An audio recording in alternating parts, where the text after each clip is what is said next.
বহুকাল তারে আমি দেখি না, এখন তো মানুষ গান ফ্রিতে শোনে। জানি না সে আছে কেমন।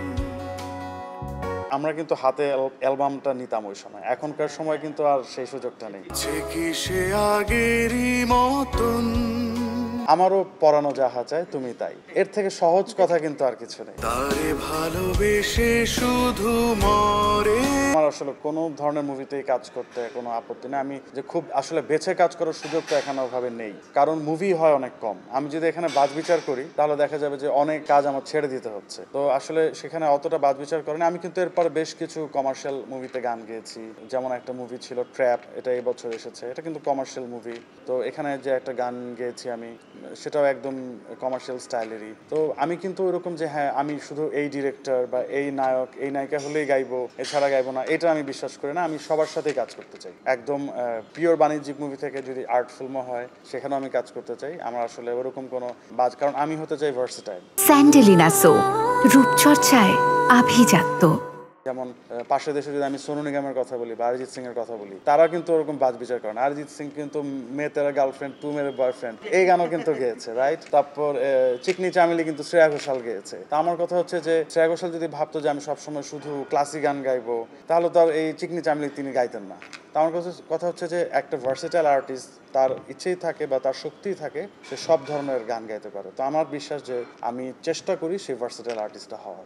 এটার সাথে আমি সম্পূর্ণরূপে একমত নই, আবার সম্পূর্ণ দ্বিমতও করছি না। কারণ আমি বলবো যে বাজে নয়, কিন্তু খুব সাধারণ লিরিক, মানে ভেরি সিম্পল একটা লিরিক, সেটা যদি খুব সুন্দর সুর হয় তাহলে সেটা একটা অসাধারণ গান হয়ে উঠতে পারে। যেমন পৃথিবীর বিখ্যাত অনেক গান আছে, আমরা রবীন্দ্রনাথের গান কিন্তু অনেক আছে, কিন্তু আমি যদি একটা গান চুজ করতে বলি সবাইকে, সবাই কোন গানটা চুজ করবে? আমারও পরানো যাহা চায় তুমি তাই, এর থেকে সহজ কথা কিন্তু আর কিছু নেই। তো রবীন্দ্রনাথই বলেছেন যে সহজ কথা যায় না বলা সহজে। রবীন্দ্রনাথের সবচেয়ে জনপ্রিয় গান যদি বলি তাহলে আমার কাছে মনে হয় এটাই, আমারও পরানো যাহা চায়। প্রেমের গান যদি আমি বলি, প্রেম পর্যায়ের যে গানগুলো, তো ইটস ভেরি সিম্পল। আমারও পরানো যাহা চায় তুমি তাই, তোমার ছাড়া এই জগতে কেউ নাই কিছু নাই। হয়তোবা ভালোবাসা অ্যাকচুয়ালি আমার প্রথম সলো অ্যালবামের টাইটেল ট্র্যাক, বাট এর আগেও আমার মিক্সড অ্যালবাম ছিল বা বিভিন্ন মিক্সড অ্যালবামে কাজ করেছি। তো হয়তোবা ভালোবাসা গানটা লিখেছেন এবং সুর করেছেন আমার বন্ধু ইমরান হোসেন জনি। এটা সুর আমার নয়, মিউজিকটা আমার ছিল। গেয়েছিলাম আমি এবং সুবর্ণা আপু, আমরা দুজন ডুয়েট করেছিলাম গানটা। তো এই গানটা আসলে এটার টাইটেল ট্র্যাকটার কারণ হচ্ছে অ্যালবামের যখন সবগুলো গান হলো, এই গানটার টাইটেলটাও খুব একটু ডিফারেন্ট ছিল, মানে একটু আর্টিস্টিক মনে হয়েছে আমার কাছে, হয়তো বা ভালোবাসা নামটা, এজন্য আসলে এই নামটা দেয়া অ্যালবামের। আর গানটাও সবাই সে সময় যারা শুনেছিল আনরিলিজড অবস্থায় সবাই খুব পছন্দ করেছিল, তা এজন্য আসলে হয়তো বা ভালোবাসা নামটা সিলেক্ট করা হয়েছিল। গানটা আমার লেখাও নয়, সুর করা না, আমার বন্ধু লিখেছিল এবং ওই গুনগুন করে একটা সুর করেছিল। আমি ভাবিনি যে এই গানটা আমি মানে প্রফেশনালি রিলিজ দিব, আমি জাস্ট একটা মোবাইল ফোনে রেকর্ড করে রেখেছিলাম ওর কণ্ঠে। পরে মনে হলো যে না, গানটা আমি ফাইনালাইজ করি। পরে আমি গানটা সুর করি, মিউজিক করি। সুবর্ণা আপু তিনি চট্টগ্রামের শিল্পী, তো তিনি ঢাকায় এসে গান করেন, এখনও তিনি চট্টগ্রামে থাকেন। তো তিনি ঢাকায় এসে গান করতেন, তো আপুকে আমি রিকোয়েস্ট করলাম যে আপু আমার সাথে গানটা ডুয়েট করেন, তো তিনি গানটা গাইলেন। এই তো গানটা রিলিজ হলো। আর অ্যালবামটা আমরা কিন্তু হাতে অ্যালবামটা নিতাম ওই সময়, এখনকার সময় কিন্তু আর সেই সুযোগটা নেই, ফিলিংসটা নেই। ইউটিউবে আপলোড হয়ে যায় গান বা বিভিন্ন স্ট্রিমিং সেকশনে চলে যায়, কিন্তু আমার যে হাতে নেওয়া যে অ্যালবামের গন্ধটা নেওয়া, ওটার একটা অন্যরকম ফিলিংস ছিল। তো আমার এই অ্যালবামটা সে সময় 2013 সালে আমার এই অ্যালবামটা 2000 কপি বিক্রি হয়েছিল।